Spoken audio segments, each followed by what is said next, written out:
Welcome back to Las Vegas. It's Alex Belfield at Planet Hollywood. Having just seen one of my favorite magicians and one of the best afternoon shows I've ever seen, full of fun. And what's great, it's a family show, and it's Nathan Burton. How are you? Welcome back. This is your second time to my show. You came to the Flamingo. Right, I think I came twice to the Flamingo. I think you did. Now you caught me off guard. I think it was twice. And now you saw the new show at Planet Hollywood. Thank you for coming back. Thank you for making that long, 10-hour flight from the UK? It's a long way, isn't it? And these flights are not getting easier. Service is not getting better on those flights, trust me.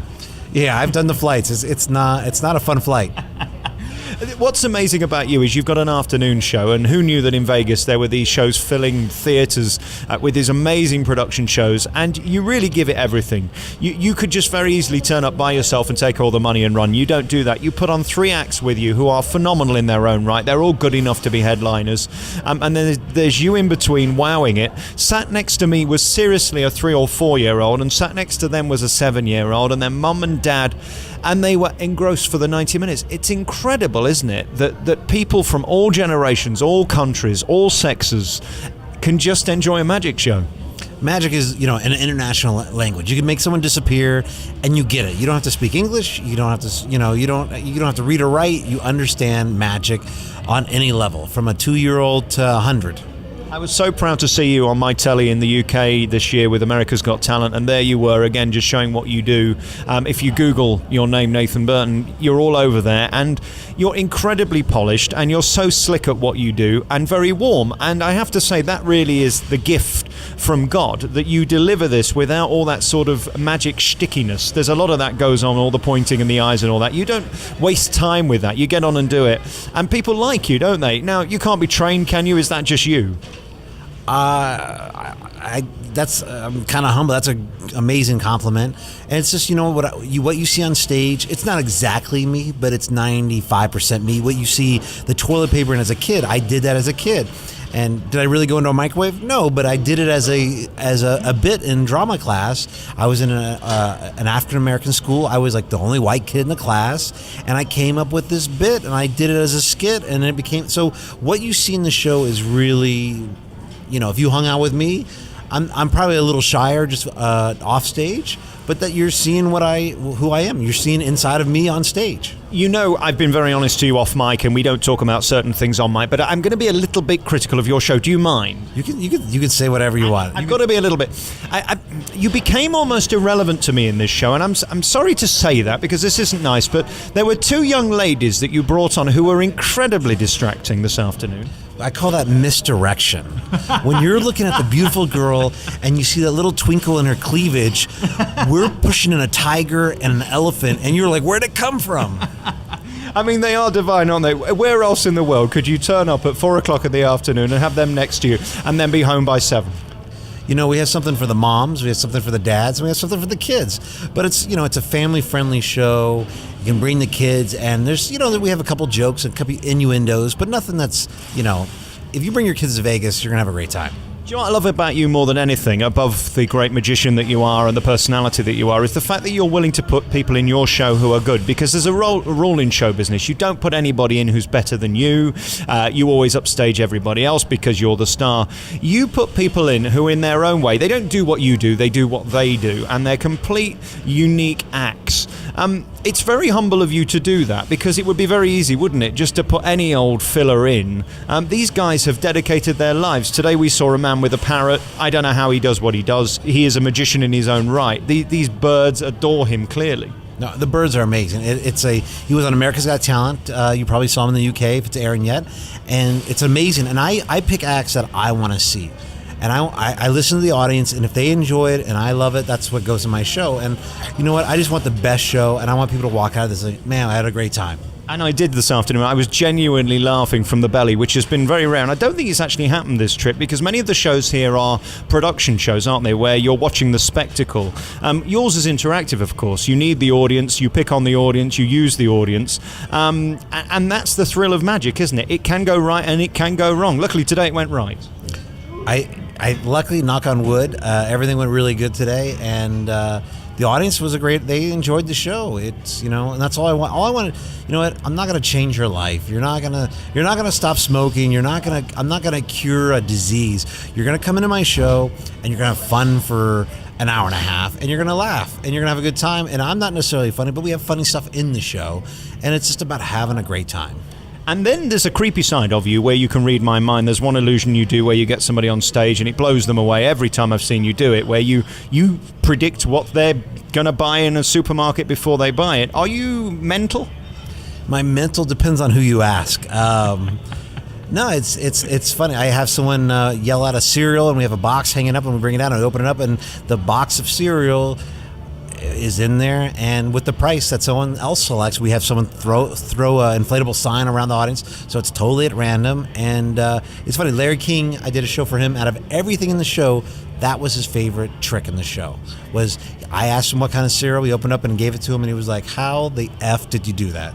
And again, because it's so clever and you throw curveballs in there's another thing you do with a bottle which seems to be going nowhere, and you're thinking, oh, okay, we get it, and then boom, there you go. That's what magic's about, isn't it? Taking you one way and then leading you completely in the opposite direction.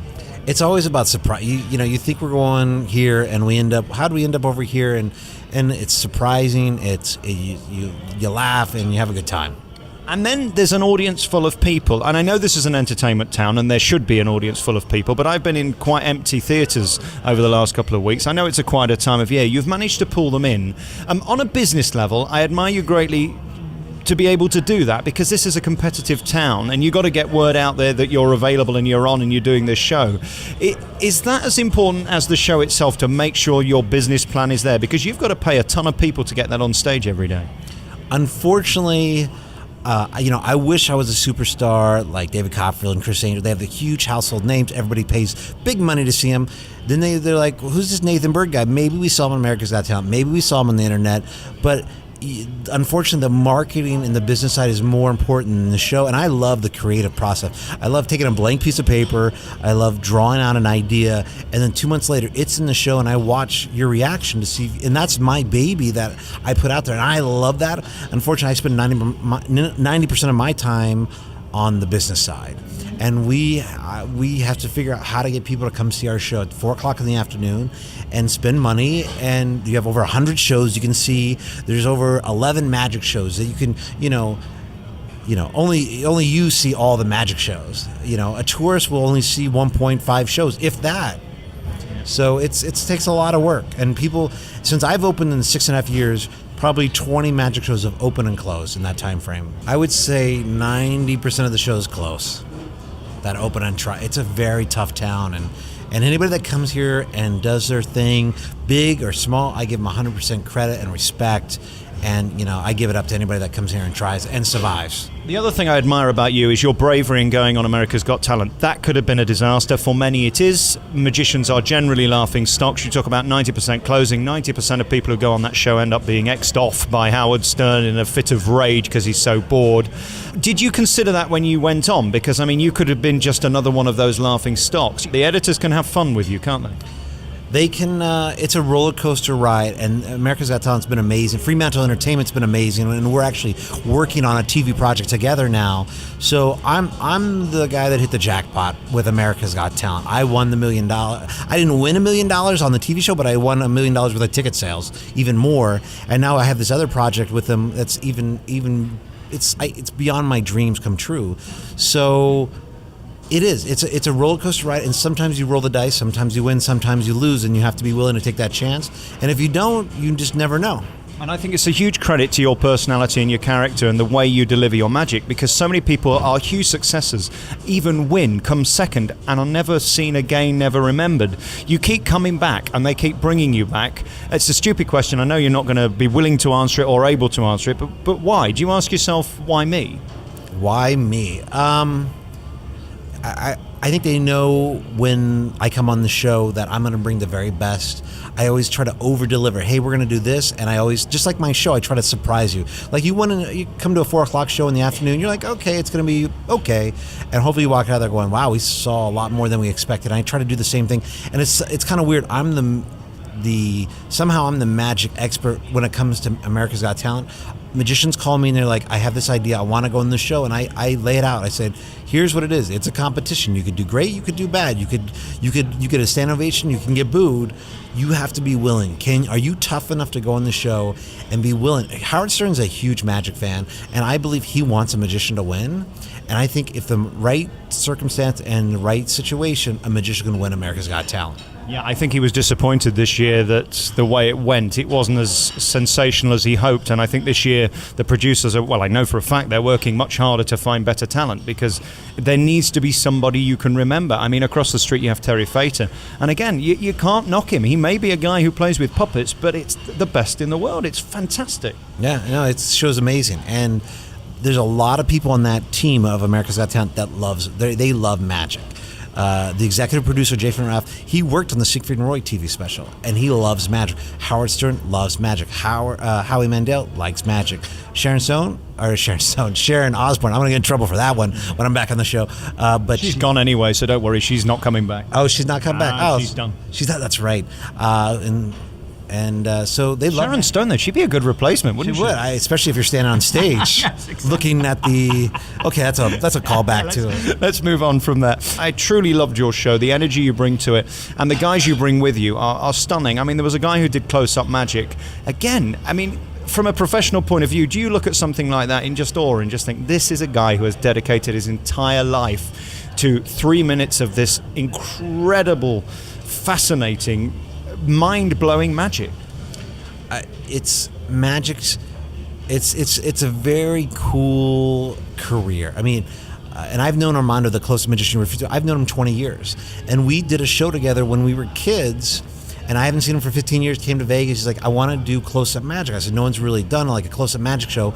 And I actually produced his close-up magic show at 3 o'clock. And it's 45 minutes of close-up magic. It's a very cool experience. And I mean, I love magic. And this is a dream come true to perform in Vegas among my peers that are the best of the best, you know. And I pinch myself every day. And some days I come off stage, I go, I can't believe I'm doing what I do. And very finally, I've done you a favor. I'm doing this interview and I'll put it online and all of that stuff. We'll get it on YouTube and hopefully sell a few tickets. The number for one of your showgirls, is there any chance that you could hook me up? It's 702.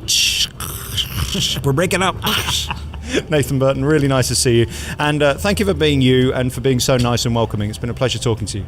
It's always a pleasure to be on the show. And I look forward to number 4 when you come back. Oh, yeah. This time next year. Let's make a date. All right. I got to get some new stuff. I'm going to start working on it.